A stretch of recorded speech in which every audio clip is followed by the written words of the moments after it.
This is the One Step Better podcast.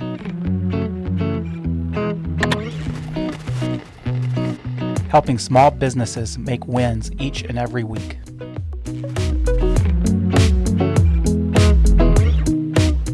Hello, everybody. Welcome back to another edition of the One Step Better podcast. I am Mike Schaefer, and with me today we have a very special guest. We have Rachel Gartner of Careworks.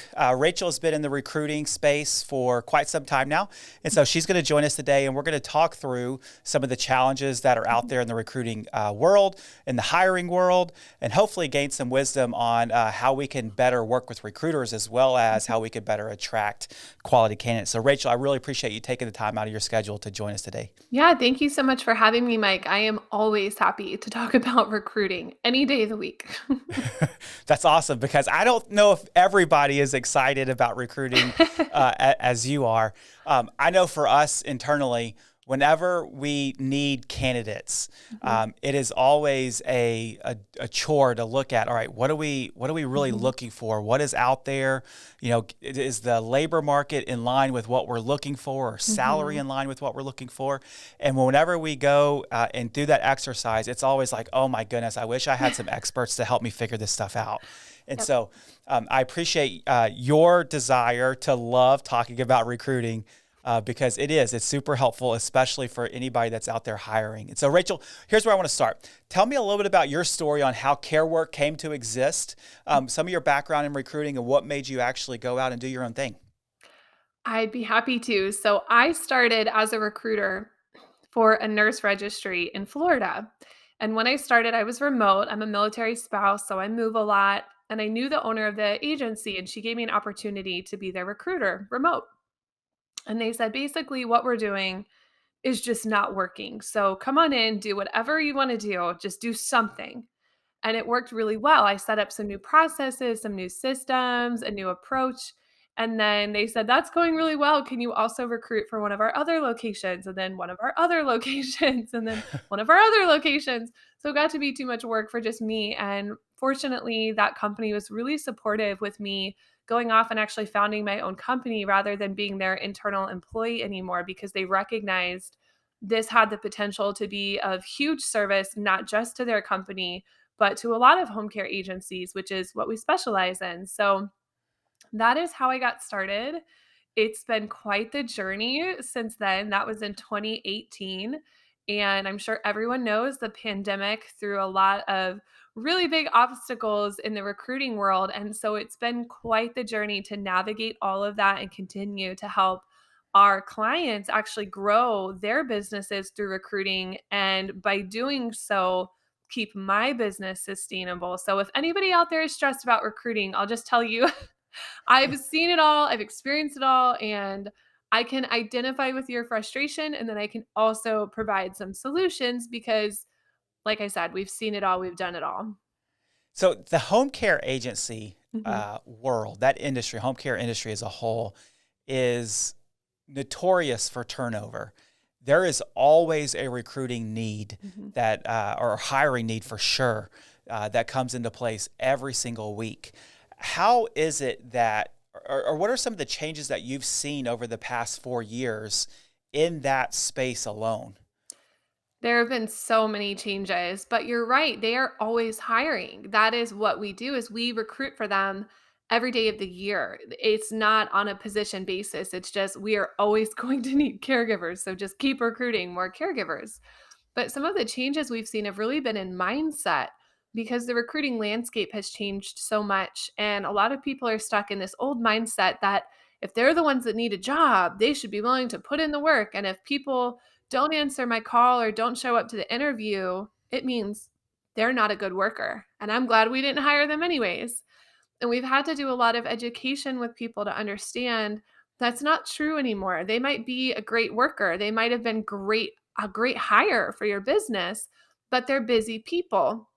It's not their responsibility to staff your business, it's yours. So if your hiring process is leading to a lot of people never getting on the phone with you, never showing up, it's time to re-examine your own hiring process versus blaming out. Now, I'm not going to say you should have a process where every single person picks up the phone and every single person shows up to the interview, particularly in high turnover recruiting like caregiver recruiting.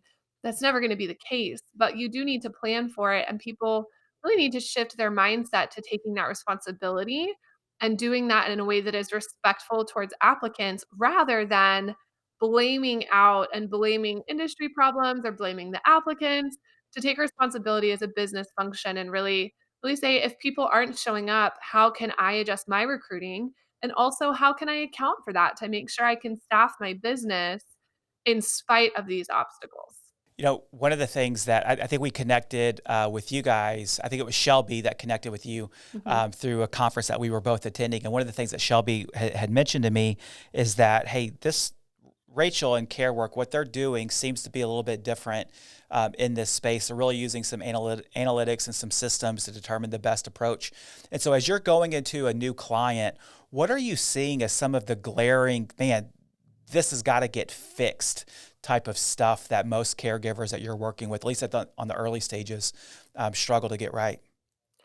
I will start by giving you a general answer, and then I'm going to drill down to one really specific logistical problem that we see. So, the general answer is people are not tracking any of their recruiting or retention KPIs, or if they are, they're not tracking them accurately or frequently. So, when you ask them, how many applicants did you get last month? They really don't know. Or if you ask them, how many applicants does it take you to get a hire?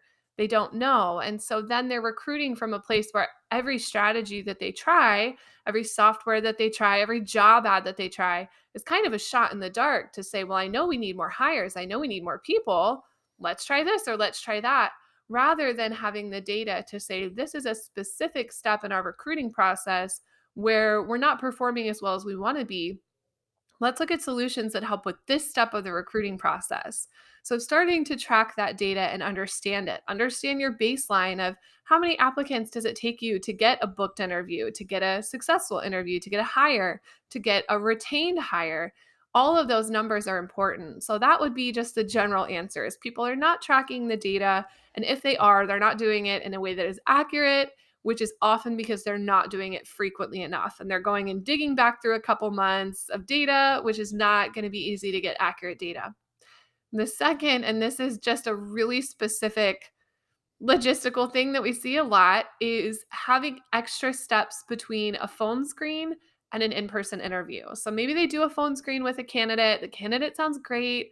They're like, great, we want to bring you in for an interview. But first, will you go fill out our online application? Or will you send me all of these documents and things like that?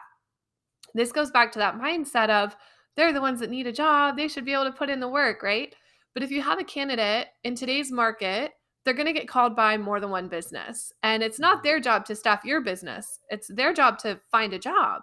So when they go out, if they get a call from somebody that says, oh, it's so great talking with you, let's bring you in for an interview tomorrow morning at 9 a.m. I can't wait to meet with you. And then they talk to somebody else that says, it was so great to talk with you. I think you could be a great fit. Could you please go fill out this online application and then I'll give you a call to schedule the interview? It seems like a small difference, but it actually makes a huge difference. And we know that because we're tracking the data. So that's usually what we have to give the clients is to say, here's the data. We know how the average client of ours is performing in this area, and we can see that you're really far under that. It's probably just this extra application. Could they just fill it out when they show up to the interview instead, rather than Yeah. hey, it was great to talk with you. Go fill out this application. And then, half the people don't do it, not because they're not good people, but because they're busy and they already got a job offer somewhere else. Yeah, that's always difficult as the business owner, business leader, HR leader, whoever is in charge of that process. There's a balance between I want to make it efficient Hmm. for my team, and I want to make it effective for my team, and I want to make it efficient for my candidate, and I want to make it effective for my candidate. And so as you get into a new client and you're start to look at their processes, do you guys come in with like, this is what we think is the idea way to have your hiring steps, whether it's Hmm. phone interview, screen interview, whatever, what does that look like? Yeah, we definitely have recommendations, but for a lot of the clients we work with, we start by doing it how they're currently doing it because most business owners or HR directors or whoever we're working with, they didn't come to that decision overnight. They've tried things over time and they feel like this works the best. And so a lot of times we'll come in and say, hey, this is what we typically recommend, but let's start by just doing it how you're already doing it. But we'll do it for you and we'll track the data. And then after about a month, we can go back to them and go, we tried it. Here's the data. Here's what we're seeing. Would you be open to making a change? Because now we have the numbers to support that recommendation. And also we have the numbers to compare to see if our process does work in their market versus what they were already doing. Because the fear that they have is if I cut out this step in the hiring process, I'm going to end up with lower quality hires, or I'm going to end up with people who waste my time. And so if we can show them the data to say you did this, and maybe there were a couple people that you met with that you didn't love, but you still ended up with more hires than last month, then it's worth making the change. So we start with what they're already doing, and then we get the data together to make an informed recommendation of what are our best practices, because we do have a process that we think is the best, but we give them that time, try it their way first, get the data, and then give them a recommendation that is supported by the numbers. And that, again, I'm obsessed with all the recruiting metrics, but that's why, because then you're not just saying, oh, I think your process is not good. You're saying, here's a data point I think we could improve, and here's a strategy for improving it. And although sometimes my guess is you probably want to just go in and say, this is not good. It's really, that's wisdom there to say, we're going to start with what you're doing. I'm going to be able to show you that it's not as effective as you want it to be, and then we're going to improve from there. That's interesting to hear. You mentioned KPIs, and maybe not necessarily what are those targets, because I imagine they change by geography, by position, those types of things. But what are maybe the top three? If you're not tracking anything at all, what are the top three metrics that you really need to have a handle on when it comes to your recruiting and hiring? Man, that's a hard question for me because I love all of the data.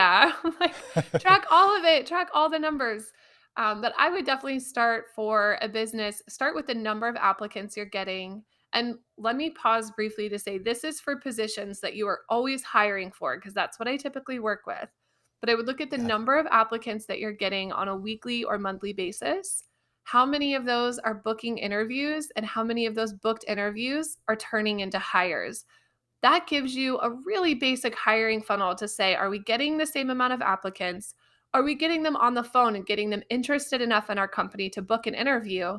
And then are those booked interviews actually turning into hires for us? Because sometimes people have a blind spot and they're looking at the wrong area. We have a lot of people that just focus on, well, we book all these interviews and only half of them show up, which in the home care industry is actually very typical. But what they're not focusing on is, oh, we're only getting, 3% of our applicants to book an interview in the first place, when the average agency might be getting 30 to 40%. So your no-show rate might be what feels frustrating, but it's actually a different step in the process where you have a huge opportunity to increase your hiring just by increasing that step. So that basic funnel, how many applicants are we getting? Which means, are my job ads effective? Is our pay competitive? How many are booking interviews? Which means, is my recruiter following up with them well? And are they presenting the office in a great way? And then how many are actually showing up? Which is really, are we getting them through the hiring process fast enough? So that gives you a basic funnel. And I just gave you a little bit of insight into each one of those metrics because I can't help myself.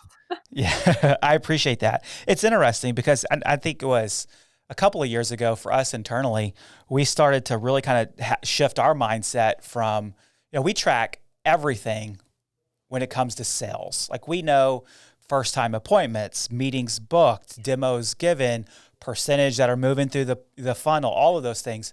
But then when we looked at recruiting and hiring, it was like, we know that we posted a job ad and that's about it, right? But the reality is, if we have that same mindset of we can't improve what we don't measure, and so we need to start measuring these things, then we can start to make improvements to those things. It's made a world of difference. So I think you're absolutely right in that we have to have some type of metric, some KPIs, some goals when it comes to our hiring. And I appreciate you sharing those 3 points because I think that's super important to understand. Mm-hmm.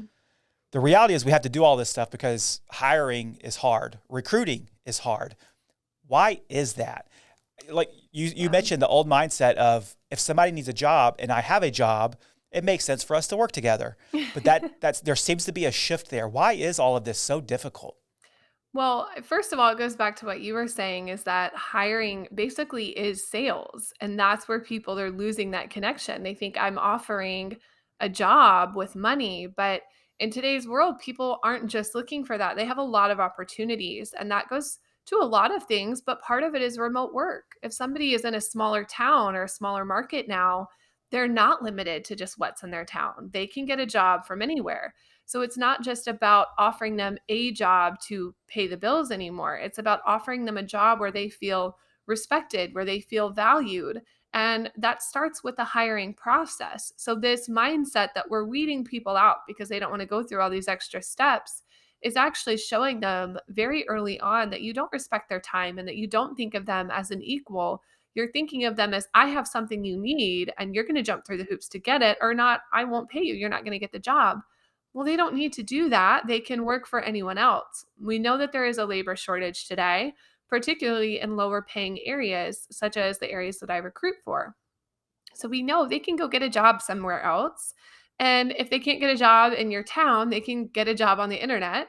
If they can't do that, they can start a side hustle. It's never been easier to start your own business, to start something on the side to help pay the bills. So people have more options than ever before. And business owners need to start thinking of recruiting more like sales and really take responsibility for that. It's not their job to make sure you have staff, it's your job. So it's your job to have a great place for them to work and make sure that they know that. Make sure you're communicating that throughout the entire hiring process. So many reasons that it's harder than it used to be. But at the end of the day, we just need to kind of accept that and adjust accordingly, adapt and overcome. Do you find that the applicants that you're getting into your clients are coming from, I guess, shifting from one caregiver or one agency to another, or are Mhm. these, or is it more? Do you do anything to attract people to the industry as a whole, or are you doing mostly on the placement side? Both, but I will say most caregivers are already in the industry. And actually, within the home care industry, that's one of the things we're trying to change is to market it better to help people understand why they would want to work in home care and the impact that they can have, which is marketing. It's the marketing that comes before the sales process. But a lot of caregivers are just job hopping, moving from one place to the other. And this is another area where we can recognize that and learn to fix it and also account for it in the meantime. So, yeah, most of the applicants we're getting are already in the caregiving industry or have provided care to a family member. And we are trying to start marketing more and more to say this is actually a great field, particularly if you don't have current training, but you want to get into the medical field, or if you're working retail and you want to work a job where you feel like you're having more of an impact in a different way. Not that you don't have an impact in retail, but maybe you're burnt out there and you want to try something new. Home care is a great place to go. So we're trying to market it more and more to get more people in the industry, but a lot of times it is people that have been doing this a long time. Yeah. And do you recruit just locally where you're at, or do you have clients across different states? All over the US. So you remember those remote jobs I talked about? I'm one of those. My employees live all over the US and our clients are all over the US as well because the data that we collect and the way that we use it can be applied anywhere. Every market is different, but if you understand the data, then you can adapt to any market and to any challenge. Very good. So as you're going into these different opportunities that you have to serve the agencies, are there any just big mistakes that you see right off the bat that needs to get cleaned up? What are some of those top things? You mentioned the process earlier is a little Mhm. bit maybe shaky, metrics, that type of stuff. But as far as the type of candidate they're looking for, or the job ads that they're having, is there any Mhm. big glaring things that you're trying to fix really early on? Yes, one of them is not listing pay. I think there's really no reason to list a job ad without listing pay because either you're not going to get applicants because they don't know it, or you're going to get people and it's a waste of both of your time. If your pay isn't what they're looking for, that's not going to change. Even if they accept the job, they're not going to stick around if it's not the pay that they need or want. So that's one of the first things we talk about is it's better to just post the pay, be transparent, let people find what works for them, and then spend your time on candidates who already know the pay meets their needs and are truly interested. So that's one of them.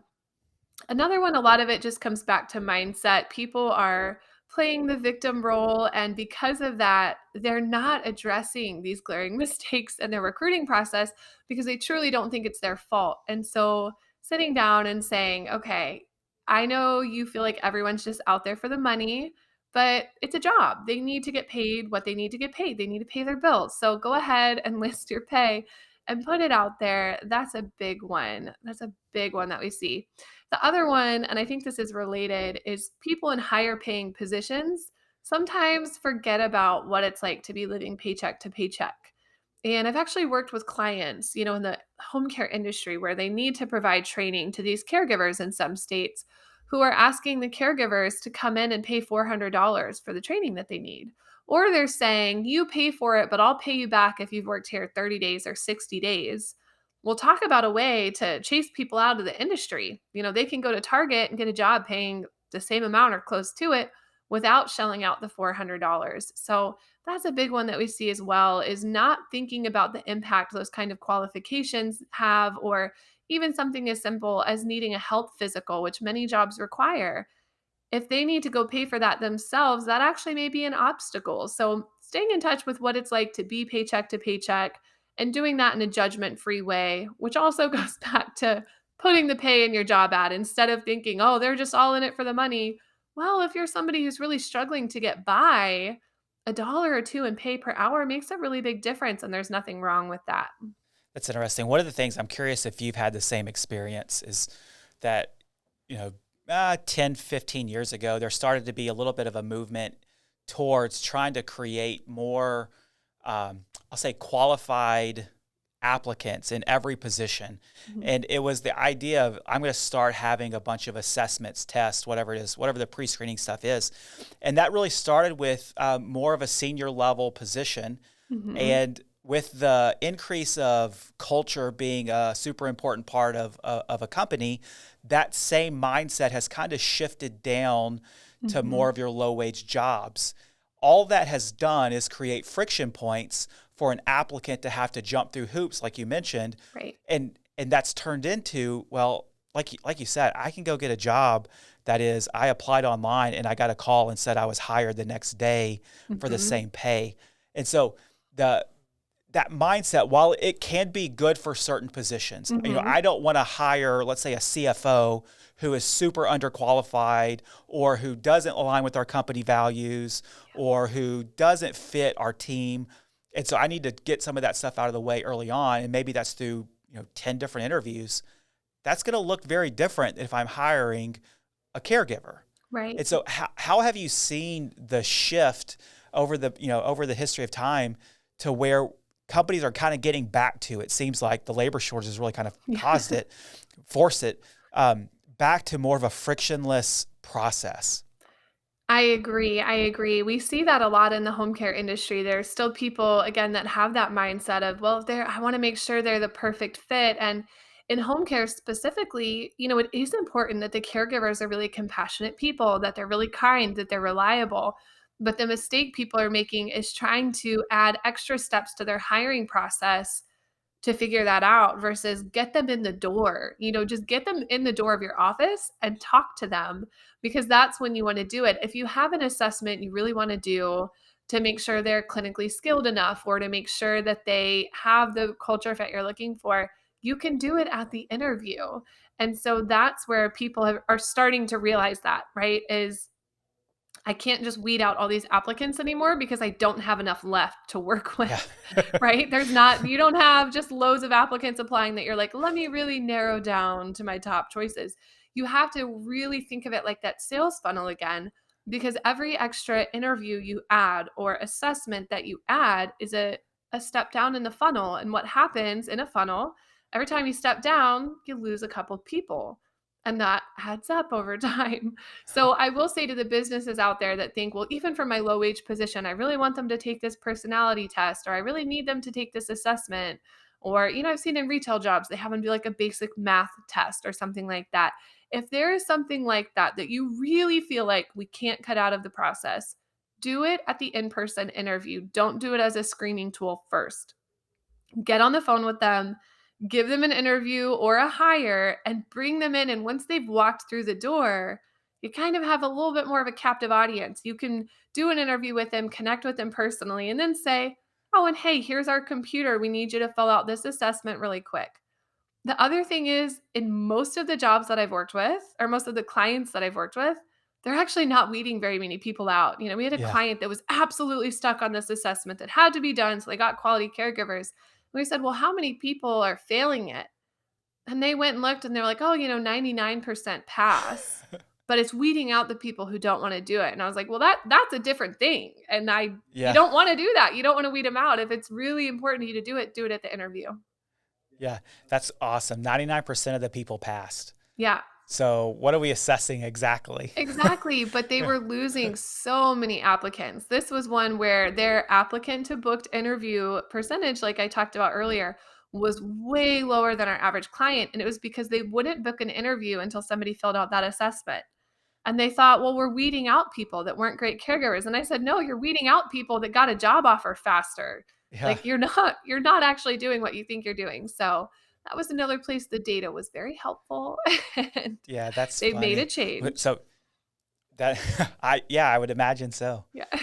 Rachel, one last thing I want to talk through, and then we'll wrap it up, is you had mentioned that you're now moving into the senior living facilities and recruiting for Mhm. senior living facilities. What are some of the differences that you've seen from, is it a process? Is it the candidate? What are some of the differences that you've seen in recruiting for home care agencies versus the senior living facilities? Not very many differences, which is why we made that jump. It was actually a home care agency that we worked with that recommended them to somebody who had a senior living community that they need more caregivers. And my first response was, "Oh, I'm sorry, we only work for home care." And then I thought about it. Well, they need the same labor pool. They need the same qualifications almost. And really what we've done is we have mastered efficient and effective recruiting at the caregiver level, which is exactly what those communities need as well. So it's been very similar, and we are just starting to really grow in that area because my goal for everything that we do is that better recruiting leads to better care because I work in the care industry. And if these businesses can get better at recruiting, they can recruit better caregivers, but they can also improve access to care. So, on both levels, whether it's a senior living community or a home care agency, what they need is the same thing. They need more candidates. They need a better way of getting them through the door so that then they can really choose the caregivers that are the best fit for them. But also, they can get enough caregivers to improve access to care for our communities. So, very, very similar. And I think it's an area where we're going to grow pretty quickly once we put the word out. Yeah. Well, that's awesome. I wish you nothing but the best as you try to grow that side of the house. Thanks. One last question while we wrap up is we always ask this to every guest that comes on because we want to learn and resource our audience a little bit. But what's something that you've been using, whether it's a tool, a book, Mhm. piece of software, something that you've been using that's really helped you either personally, professionally, home life doesn't matter, work life doesn't matter. What's something that you've been using that's super helpful? Can I give two answers? Of course you can. Okay, one, and this is so basic, I'm sure a lot of people already use it, but Calendly, the meeting scheduling app, I had one. I wasn't really using it that much. My availability was never quite accurate. And I recently went all in and I updated all of my availability. I made sure it was synced with my calendar, and it has made my life 10 times Yes. easier because I'm constantly reaching out to people and needing to book meetings. So, on the work side, I would say Calendly and using it well. It has also allowed me to more easily block off time for myself or parts of the day that I actually don't want to be in meetings. Because when I was going back and forth with people on email, and if they said, "Oh, I'm available at 9 a.m., I would say, "Okay, sure, I can do 9." But when Yep. I would set my Calendly availability, I set it for a little bit later because I know I need a few minutes to check my email, to organize my tasks for the day. And so actually using Calendly not only to make the meeting process earlier, but to really be intentional about my availability has been very helpful for me. So that's probably the biggest one. But the second answer is on the home side. I got a new meal planning app that builds my grocery list. And for anybody out there, especially with young children who knows the grind of trying to keep everyone fed all the time and with all the right groceries, and It has actually made a huge difference in my life because they have all these recipes. You just pick a couple. I'm not even finding the recipes. I just like look at their most popular and I go, oh, sure, I'll make those things this week. And then it builds me a grocery list already ready with all the right quantities and it sorts it by aisle. I mean, it's amazing. That's So awesome. I love that. What app is that? I think it's called Dashing Dish and it's one that's Dashing supposed to be Dish. more healthy also. So I've been a big That's fan of awesome. that one. My wife uses an app like that, and there's most of the people in our office. There's an app. I forget what it's called. Twist, Whisk, and Yes. it does kind of something similar. And they preach that app from the hilltops Yes. about how great it is. Yeah, so that's cool. I would also Yeah. say Calendly. So I use a program called Acuity. Mhm. Basically, they do the same thing, Mhm. and that has changed my life. I Yeah. could not agree with that more. It is. I do not book meetings outside of using that calendar now Mm-mm. because it is so much easier and helps me so much. So, Yeah. Rachel, I really appreciate you taking the time to talk with us. Tell all of our listeners, where can they find you? Where can we get more information about CareWork and the Yeah. work that you guys are doing? Awesome. You can find us at careworkus.com, www.careworkus.com. If anybody knows the person who's been sitting on the carework.com domain for about 5 years, let me know. But in the meantime, careworkus.com. You can also find me on Instagram. It's at rachel.carework. And you can email me anytime as well. It's Rachel, RACHEL at careworkus.com. I always love to talk about recruiting and I'm open to other industries as well. So if you have a high turnover job, even if it's not in the caregiving industry, I'd be happy to point you in the right direction. Absolutely. Well, Rachel, again, I appreciate your time. Thank you very much. It's been a great conversation. It was good to chat with you for a little bit. Yeah, thank you so much for having me. I wish you guys the best of luck. I love what you guys are doing as a company. I mean, if anybody out there listening doesn't know, the people at this company are awesome. The customer support is really next level. So I'm Well, I happy to be appreciate the here. kind words. Thank you very much. And for you guys listening, thank you for joining us. We're really glad that you could take some time out of your day to hear us talk through all things recruiting with Rachel. And if you have any questions or if there's any way that we can help you, please reach out to us at onestepbetter@works.com. Thanks and have a great day.